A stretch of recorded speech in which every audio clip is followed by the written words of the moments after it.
যারা রমজান মাসে ইফতারি খাওয়ায়, কারো ইফতারি দেয়, মানাফতারা, কারো ইফতারি দিল, মানাফতারা সাইমান কানা মাগফিরাতাল লিযুনুবি ওয়া ইতকুম মিনান নার। রাসূল বললেন, কেউ যদি কোনো রোজাদারের ইফতারি করায়, আল্লাহ পাক তার জাহান্নামের আগুন থেকে নাজাত দেবেন। সুবহানাল্লাহ। এরপরে ইন্নাল্লাহা ওয়া মালাইকাতাহু ইসাল্লুনা আলাল মুতাসাহহিরিন, সাহরি খেতে হবে, ফেরেশতারা তার জন্য দোয়া করবে, আল্লাহ পাকের রহমত আর বরকত নাজিল হবে সেহরি খানেওয়ালার উপরে, আর প্রত্যেক গালে 1 বছরের ইবাদতে সওয়াব হবে। জোরে বলো। গাল মানে কি? প্রত্যেক লোকমায় আপনি 3 মিনিট আগে উঠেছেন, উঠে গিন্নির বলছেন ভাত লিয়ায়, 1 মুঠো দিয়েছে, পুরো গিলে নিয়েছেন, কোলা এইভাবে চেপে ঢুকিয়ে দিয়েছেন। কিন্তু যদি আধা ঘন্টা আগে উঠতেন, একটা কোলা 20 কামড় মারবেন, 20 বছরের ইবাদতে সওয়াব। 1 কুড়ু পান্তা 40 গাল তুলবেন, 40 বছরের ইবাদতে সওয়াব। 3টে খেজুর 20 কামড় মারবেন, 60 বছরের সওয়াব। সুবহানাল্লাহ বলেন। 3 কুড়ি 60, একটা খেজুর 20 বার কামড় মারবো, তাহলে সেহরি লাভ আছে না নাই? ইফতারি লাভ আছে না নাই? কিন্তু অনেক লোক আছে, গিন্নির বলছে 5 মিনিট আগে ডাকবি, উঠবো, রেডি করে রাখবি, সাঁটা করে টেনে দেবো। আছে না না? ইস, সেহরিতে উঠে শুধু 1 কাপ চা, শেষের বেলা একটা সিগারেট, ওই সেহরি। এতে ফেরেশতারা দাঁড়াবে বল মনে হয়? হ্যাঁ, ফেরেশতারা গন্ধ ভালোবাসি কি? এই জন্য কাঁচা পেঁয়াজ খেয়ে, মূলো খেয়ে মসজিদে যাওয়া ঠিক না। বাবু মসজিদে গিয়েছে কাঁচা পেঁয়াজ খেয়ে জোহরের নামাজে গিয়ে সেজদায় গিয়ে বলছে সুবহান রাব্বিয়াল আলা, সুবহান রাব্বিয়াল, আর পাশে যে ছিল কিয়ামত হয়ে যাচ্ছে, বলছে আল্লাহ আমি কার পাশে দাঁড়ালাম? এতে হবে না, আমি সুবহান রাব্বিয়াল আযম বলতে পারছি না আল্লাহ, এতে যাওয়াই হয় হোক। ও উঠে আসলো, উঠে এসে তার পরের দিন থেকে মসজিদে গিয়ে কাকার খোঁজেছে, কাকা কই, দেখছে ওই পারে, ও যাচ্ছে সেই পারে। কেন? ওর মুখ গন্ধ। এই জন্য প্রত্যেক দিন অন্তত 5 ওয়াক্ত 5 বার দাঁত মাজা কি? জোরে বলেন, জোরে বলেন। মান তামাসসাকা বিসুন্নতি ইনদা ফাসাদি উম্মতি ফালাউ আজরু মিআতা শাহীদিন। একটা সুন্নাতে 100 শহীদানের সওয়াব দেয় কে? আরো জোরে বলেন কে? এই আমলটা করব, প্রত্যেক দিন 5 বার দাঁত মাজবো ইনশাআল্লাহ। জোরে বলেন, আরো জোরে। তাকবীরে ধ্বনি দেন, নারে তাকবীর। আর একটু জোরে, নারে তাকবীর। আল্লাহু আকবার। রমজান মাসে ইফতার করব, ইফতার করাবো, সেহরি খাবো। রমজানের রোজা একটা কাজা করব না। কেউ যদি গতকাল আমি বলেছি, একটা রোজা কেউ যদি ভেঙে দেয়, রমজানের টোটাল রমজানের অফার থেকে বঞ্চিত, বঞ্চিত, বঞ্চিত।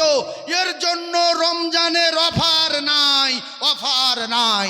তুমি ঘাম দেখাও, এবছর 28টা ঠেলে দিস, তুমি কসু ঠেলেছো, লজ্জা লাগে না? 28টা করেছো, 29টা করে দিয়েছি বাবু, একটা করতে পারিনি। তুমি 29টা করেছো, তোমার রমজানের অফার নাই। শয়তান বলছে একটা রোজা ভেঙে গেছে, কি হয়েছে? আচ্ছা, হাদিস না গল্প কথা? হাদিস বলার সময় নেই বলে বলি না, তবে একটু বলে দেই।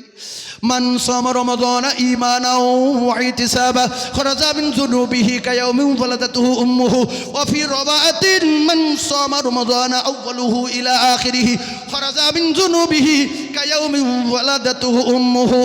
একবার জোরে বলুন সুবহানাল্লাহ, আরো জোরে বলেন সুবহানাল্লাহ। এক কথায়, আউয়াল আখির রোজা যদি কেউ না রাখে, রমজানের অফার থেকে বঞ্চিত। রমজানে যদি একটা রোজা ভেঙে অন্য মাসে 60টা করে দিতে পারে বা করে দেয়, তথাপিও রমজানের রোজার হক আদায় হবে না, হবে না, হচ্ছে না, হওয়া সম্ভব। এইবার একটা মজার ঘটনা আমি আপনাদের সম্মুখে তুলে ধরতে চাই। আমাদের প্রত্যেকের পিছনে মালাকুল মউত আছে না নাই? সবার পিছনে আছে। আচ্ছা, প্রত্যেকে মরে যাব, এটা সত্য না মিথ্যা? কুল্লু নাফসিন যায়িকাতুল মাউত। প্রত্যেকটা মানুষের, প্রত্যেকটা নফসের মৃত্যুর স্বাদ গ্রহণ করতে হবে। বুকে সাহস আছে?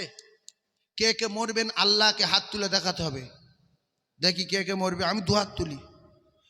নারে তাকবীর, নারে তাকবীর।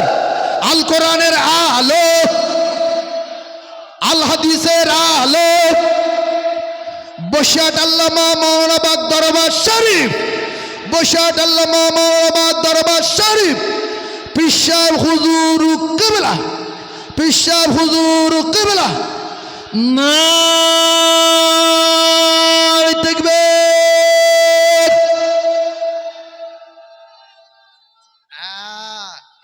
এই হলো মাহফিল। আপনাদের কাছে ছোট্ট একটা দাবি করব, হুজুর কেবলার রুহানি ফয়েজ আর তাওয়াজ্জু পাওয়ার জন্য, নেক দৃষ্টি পাওয়ার জন্য আপনার ছেলেটা ফার্স্ট ক্লাস ফার্স্ট পরীক্ষা দিয়েছে, উচ্চ মাধ্যমিক। আল্লাহ যেন সুন্দর রেজাল্ট দেন, ফার্স্ট হন, মাতার জেন ক্ষমতা বাড়িয়ে দেন। আপনার আম্মু, আপনার আব্বু, আপনার দাদু, আপনার দাদি আম্মি মারা গেছেন, তাদের রমজানে ছুটি আছে, রমজান বাদে আবার কবরে আযাব শুরু হবে। আপনারা যদি রমজানে তাদের জন্য দান করেন, তাদের জন্য রোজা রাখেন, তো আল্লাহর কসম আল্লাহ খুশি হয়ে তাদের কিয়ামত পর্যন্ত কবরে আযাব নাজাত দিয়ে দেবেন। জোরে বলুন। এই জন্য একটা করে 100 টাকা, এটা ওয়াজের জায়গা না, একটা করে 100 টাকা আব্বার নামে, আম্মুর নামে, দাদির নামে, দাদিমার নামে, ছেলের নামে। আপনি অসুস্থ, এই হাজার হাজার মানুষ নিয়ে একটু দোয়া করব ইনশাআল্লাহ। নামার আগে আমি কথা দিচ্ছি, মুসাফির দোয়া করব 100 টাকা। এবার কেউ যদি 500 টাকা দেয় সেটা তার ব্যক্তিগত ব্যাপার। 100 টাকা হুজুরের নেক দোয়া, নেক দৃষ্টি পাওয়ার জন্য। কত বড় আলেম, কত বড় মুহাক্কিক আলেম, কত যোগ্যতা, কত পাওয়ার। এই লক্ষ লক্ষ আলেম ওলামার মুখ দিয়ে আপনারা শুনেছেন। আমি 100 করে টাকা চাচ্ছি, আপনারা 100 করে টাকা হুজুরের নেক দোয়া পাওয়ার জন্য আপনারা দেবেন। 100 করে টাকা। দুটো পায়ে ধরে বলে গেলাম, আমি দোয়া করব। মুসলমানের শক্তির নাম দোয়া। আসেন মাওলানা সাহেব, আপনার জন্য মুসলমানের অপেক্ষা শক্তির নাম করবেন। দোয়া। নারায়ে তাকবীর, আল্লাহর একজন ভাই নারায়ে ছিল, তাকবীর।